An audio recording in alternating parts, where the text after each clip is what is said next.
Okay. Hey, welcome back to another Black City Coffee vlog. So, I've gone through the motions. I've roasted the Gesha from Colombia. So it actually really helped to watch Derek's roasting, really be present with it and like kind of break down what he was doing and learn from that and how I could roast this Gesha. So this is not your 90 points plus Elita from Panama Estate, geisha. This is a geisha variety or Gesha variety. It's spelled Gesha, like Gesha, from Colombia.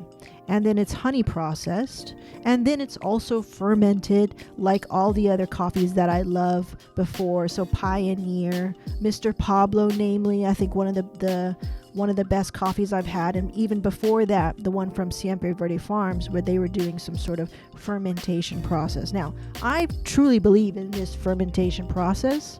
And I said before in like a different video where I was like, I wonder if you can take a cheaper varietal of coffee, something not so rare and not so, maybe susceptible to all the diseases that kind of go with coffee and stuff like that, growing coffee and the risks of that, of geisha varieties in general, and then just ferment it, go through different types of fermenting processes, just how wine is like going through right now and having a little bit of a resurgence into like kind of like natural processing of wines, skin contact, fermenting over a certain period of time, under pressure, not under pressure, all kinds of things like that, right? So I'm wondering if we can still stimulate and sort of like not artificially, that's probably not the best term, but just like stimulate some sort of like interesting flavor notes and layers to the cup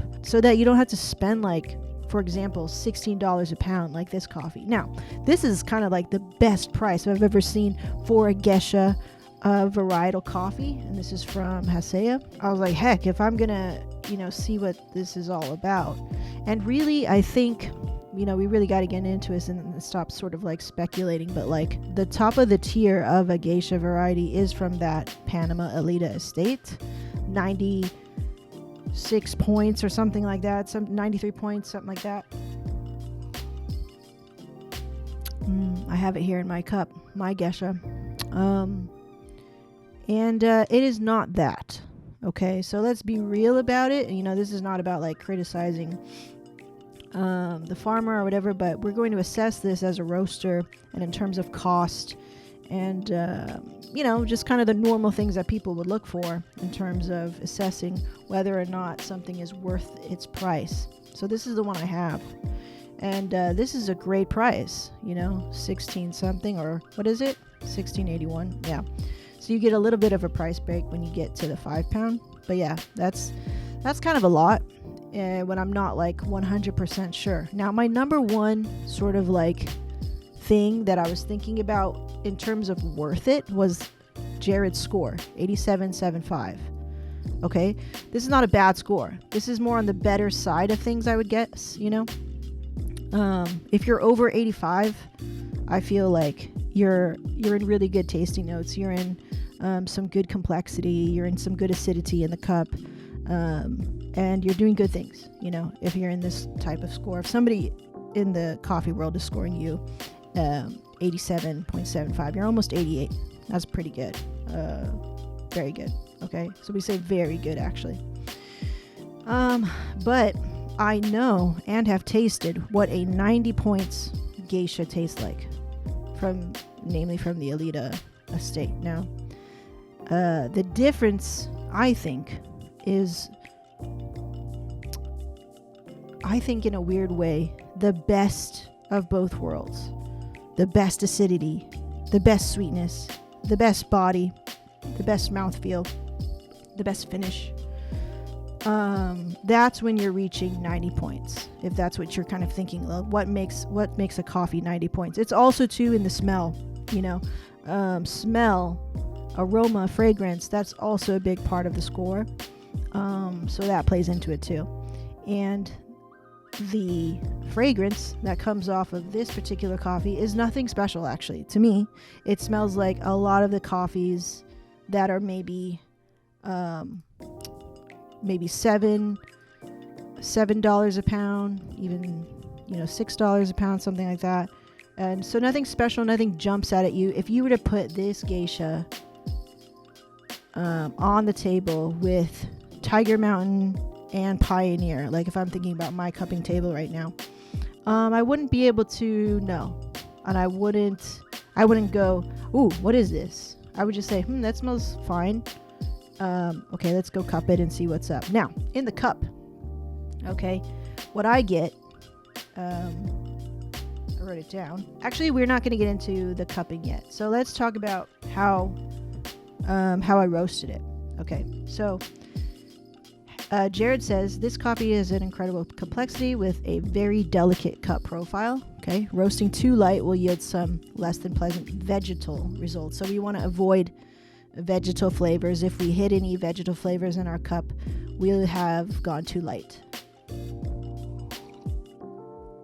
While roasting too dark will lose all of its florals and complexities. Well, that could be said for many coffees that you want to roast light. To taste the full range of flavors, shoot for a solid light roast that isn't risking too light. It's so vague. Not the helpfulest, not the most helpful in terms of being a roaster and you're new and all kinds of stuff. So what this says to me is you've really got to pay attention to the color of the coffee when it's in the sight glass, being very careful not to burn it or tip it. Since it's a honey processed coffee, it's not grown at a relatively high elevation, so it's not really dense. So we're just going to go into this situation of roasting and have a gentle approach, which that's something I really took with me from the video that I watched Derek do. He said, I have a gentle sort of approach, but then still trying to move the coffee quickly, which that's exactly what I did. So let me show you what I did, okay? All right. So now I'm doing it where I have a generic sort of profile whenever I get a new random coffee. I don't want to enter in like the coffee every single time, especially if I don't know if I'm going to buy it again. So I'll just say roaster's choice. So let's view it. Okay. All right, here it is. So I waited till this was about my fourth roast of the day. So I knew that the roaster was, retaining heat very well. It wasn't going to be jumpy. It was going to just kind of hold temperature very well going into this roast. Now my charge temp was 354. So I got it on 354. And then I wasn't running a full-size batch. So instead of running a full 1,000 grams, I was running 862 grams. So I had taken some from, this coffee that I'd bought. I got like 2 pounds of it.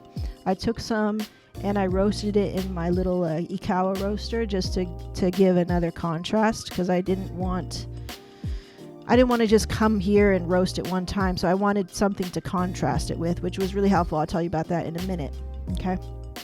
And the biggest change that I did in order to prepare and sort of like set myself up for success was that with this smaller batch size, which is about 80%, I'm running at a little over 80% capacity, was to speed up my drum so that I have less contact of the beans against the drum, because I don't want to burn it, right? So I don't want so much conductive energy touching the beans when I don't have a lot of beans in the drum. I only have 80%. I'm not full in there. Okay, so I increased it from like 75, and I was listening to the sound of the beans in the drum, and I was listening for that choo-choo train sound, and it was a little hard to tell, but I landed on about 80 on the dial. 80 on the dial for me. Okay. So I'm not going to tell you like how many real repetitions per minute or rotations per minute. So you'll just need to listen for the right sound if you have a drum roaster, and you can affect that change.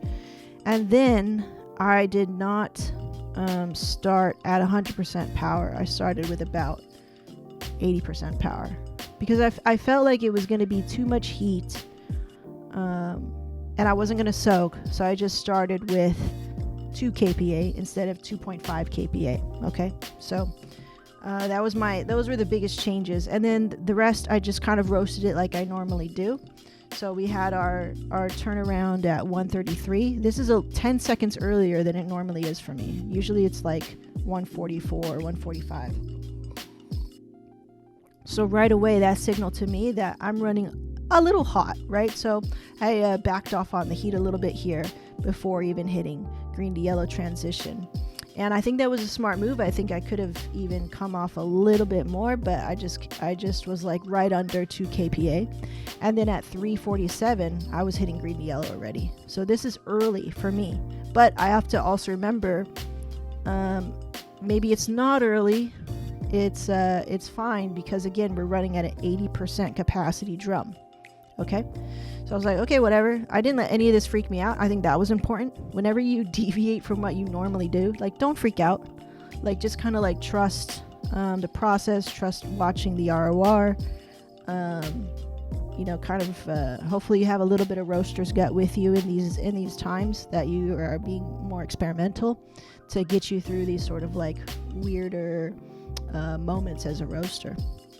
Okay, so I marked that, and then we hit first crack early as expected at 6:46. But I'm thinking it looks really good, because I'm at almost like 33 minutes for my middle phase. That was kind of like my target. I wanted a nice tight middle phase. I wanted to move this coffee quickly, just like Derek did, but I want to do that in a gentle way and have a gentle mindset about it, right? So hence, the lower charge, the low power starting off, backing off on the fuel as I moved throughout the roast, but not too much, because I still want to move through the roast rather quickly. Okay, and then we have our first crack here, and at a lighter temperature, 368, but not terribly off, so it doesn't really signal to me that that's a problem. Like normally I will have first crack at like 372, 345, like that, so it's not terribly off from a full capacity charge.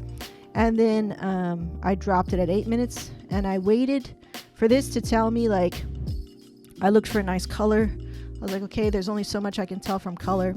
And then I waited for this sort of like 384 temperature, and everything kind of looked good. And I had over a little bit of a minute in the development phase, so I didn't think it was going to be too light, like Jared said. So I was trying to manage and do all of these little tips that I read about, and researched. And then when I landed on a good temperature and it looked good in the sight glass, I just dropped it. Yeah, that's what it looks like. Now, I just cupped it. I'm drinking some of it right now. It's excellent. The acidity really hits you. It feels like an Arnold Palmer, like a strong Arnold Palmer. Now, Arnold Palmer, he's a golfer, I believe, and I get this drink every time I go to Cane's or any like restaurant. I just want a little like nice sweet but tanniny drink. So basically, it's like a strong black tea, and then a nice also sweet strong lemonade. You mix that 50-50. That's a Arnold Palmer, and I love the Arnold Palmer. So that's immediately what I tasted when I cupped the Ikawa sample. And the Ikawa sample was interesting in that I typically don't run full batches on my little Ikawa because I want to save green, but I think in this particular case it was not smart to do that, because it tipped it. It singed it. You could just tell on the outside of the bean it was just a little dark, and I said, I don't know. I mean, I saw that right away. I've been cupping it after 24 hours, 48 hours, and it really tastes like a very strong black tea with really big tannins in the mouth. It's not bad. It's very interesting. I've never really tasted that before in a coffee, so that makes it kind of unique. And it's a Gesha, so that kind of like goes hand in hand. Geshas just have unique things going on. I'm like, okay. But then in comparison to my roast, my actual production roast of it. And being that, we have to keep in mind that I'm cupping my roast in less than 24 hours. So just a little bit under supposed to wait. But I really think I can taste that those flavors in the cup. It's still Nestea, Brisk, Arnold Palmer, but it's a little lighter. It's not as strong. The tannins are not as overpowering in mine because it's not as dark. I think it's well balanced. I think it's very good. Like, this is a mix of the Ikawa and mine. I'm drinking all of the, the burn before you prime the grinder. Like, I'm drinking that. So it's like, I'm not wasting anything of this expensive coffee. But yeah, big tannins, big black tea note, big lemon note too for me. And it's really tasty. I think it's so bold on both sides, and the body's really nice, and it's got a very astringent sort of finish in that you want to keep drinking more, just like an iced black tea in the summer's day. I think it's a perfect kind of coffee for like an iced coffee. I think it would be really nice, and then as a pour over in the morning or in the evening, really, really nice. Bold, layered, definitely complex. I think, as this coffee ages and it sits there in the bag in your cupboard or whatever, it'll start to show a little bit more complexity. But this is not something I'm gonna carry. That would be a little too expensive for me, especially if I'm not like running a business or anything. I wouldn't be making anything on it.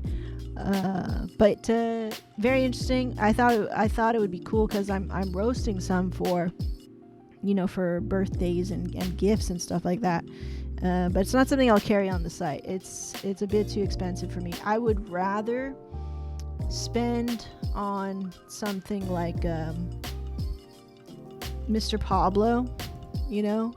I would definitely go for that again in terms of knowing what I know now, which is like this coffee here at $11. And if we just go ahead and get the 20, or if I just go for it and get a full bag of it, maybe like, I don't know, 70 kilo.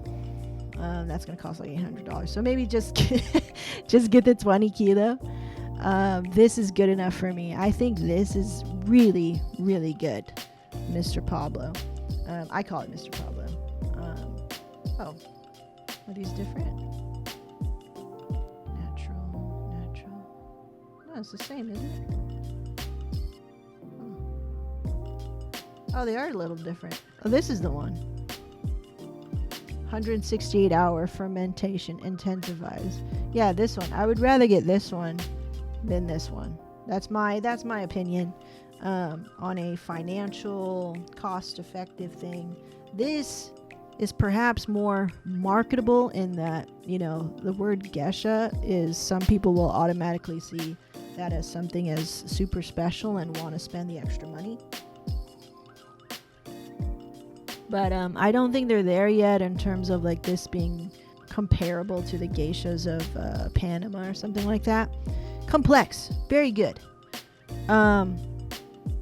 Definitely not like excellent or anything. I think where it falls down is definitely the fragrance. It's kind of high note on the lemon. It's kind of one note on the lemon and the acidity. For me, I didn't have enough chances to really roast it more through, but the flavors for me are not outstanding, but still very good. Okay, so I'm really not trying to rag on it, but I'm saying financially I'd go for this guy for sure. There's something about these that I really like. That was the Gesha. I had so much fun with that. I was very excited to like just kind of go through the motions of it. And if I get another opportunity to like roast it again, another Gesha variety, I'll definitely probably just go for getting a full batch of it, or go over and just order the 3 pounds or whatever it is. Like, stop being so stingy. Just go for it. I'm gonna go for it because I don't want to make so many I don't want to be so handicapped every time I'm trying to learn something new. I just want to, especially if it costs a lot of money, let's set ourselves up for success as much as we can, instead of like, now that I'm thinking about it, I should just order 3 pounds of it. Okay, so that was Gesha, Colombia, Santa Barbara, Don Andres, Gesha, honey. That was fun, but interesting. I'll link my RoastPath in the description. It won't be available forever, but it'll be there. All right, we'll see you in the next one. Bye.